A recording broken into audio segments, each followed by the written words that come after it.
তো আল্লাহ বলেন ইন্নাকা কাদিফান ইলা রাব্বিকা কাদহান ফামুলাকি, হে মানুষ তুমি তোমার রবের কাছে পৌঁছা পর্যন্ত কঠোর পরিশ্রম করতে হবে, তারপরে তুমি তোমার রবের সাক্ষাৎ পাবে। তার মানে এই দুনিয়াটা হচ্ছে পরিশ্রমের জায়গা প্রিয় ভাইরা। এখানে পরিশ্রম না করলে সফলতার দেখা মিলে না। বাঁচতে হলে, সারভাইভ করতে হলে, টিকে থাকতে হলে আপনাকে পরিশ্রম করতে হবে। এই পৃথিবীতে কেউ কাউকে জায়গা করে দেয় না, এখানে জায়গা করে নিতে হয়, ঠিক কিনা বলেন? আপনি যদি পরিশ্রম করেন, পরিশ্রমে যে ঘাম ঝরে শরীর থেকে, পরিশ্রমের ঘামে জন্ম নেয় সফলতার বীজ। আপনি যখন হাড় ভাঙ্গা পরিশ্রম করবেন, এই পরিশ্রমে যে লোনা পানি বেরোবে, যে ঘাম বেরোবে, এই ঘামেই জন্ম নেয় সফলতার বীজ। এবং সফলতার কোনো শর্টকাট হয় না প্রিয় ভাইরা। অনেকে অল্পতে সফল হতে চায়, শর্টকাট খুঁজে, আসে না নাই?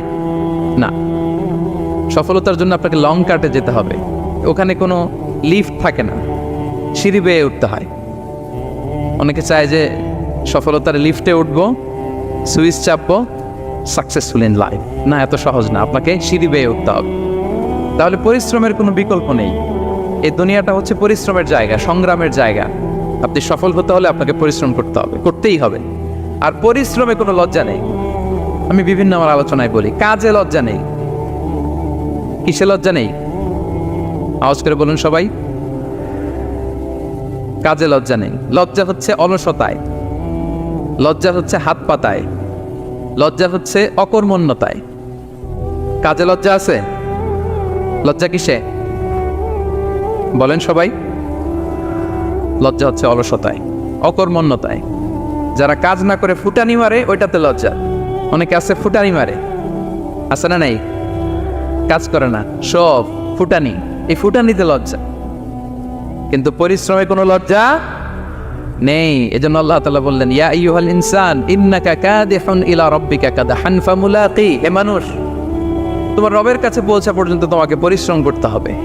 হাড় ভাঙা পরিশ্রম করে আমার কাছে আসতে হবে, তবেই সফলতা মিলবে। অন্য আয়াতে আল্লাহ তাআলা বলছেন, লাকাদ খালাকনাল ইনসানা ফি কাবাদ, নিশ্চয়ই মানুষকে আমি কষ্ট এবং পরিশ্রম নির্ভর করে তৈরি করেছি। এই পৃথিবীতে টিকে থাকতে হলে তাকে পরিশ্রম করতে হয়, কষ্ট করতে হয়। এবং দুনিয়ার এই সাইকেলটা যদি দেখেন, দিন এবং রাতের যে সাইকেল, রাতকে আল্লাহ বানিয়েছেন ঘুমের জন্য, রেস্ট নেওয়ার জন্য, বিশ্রামের জন্য। আর দিনকে আল্লাহ বানিয়েছেন কর্মচঞ্চল করে, কাজের জন্য। দিনের মধ্যে কর্মস্পৃহা আছে। আল্লাহ তাআলা সূরা নাবাতে বলছেন, ওয়াজআলনান নাহারা মাআশা, আমি দিনকে বানিয়েছি কর্মচঞ্চল। দিনে আপনি কাজ করবেন, হাড় ভাঙা পরিশ্রম করবেন, তবেই সফলতা ধরা দিবে, ঠিক কিনা বলেন? তাহলে প্রথমে আমরা জানলাম এই পৃথিবীতে পরিশ্রম করতেই হবে, পরিশ্রমের কোনো বিকল্প নেই। সফল হতে চাইলে কি করতে হবে? আওয়াজ করে বলবেন, কি করতে হবে?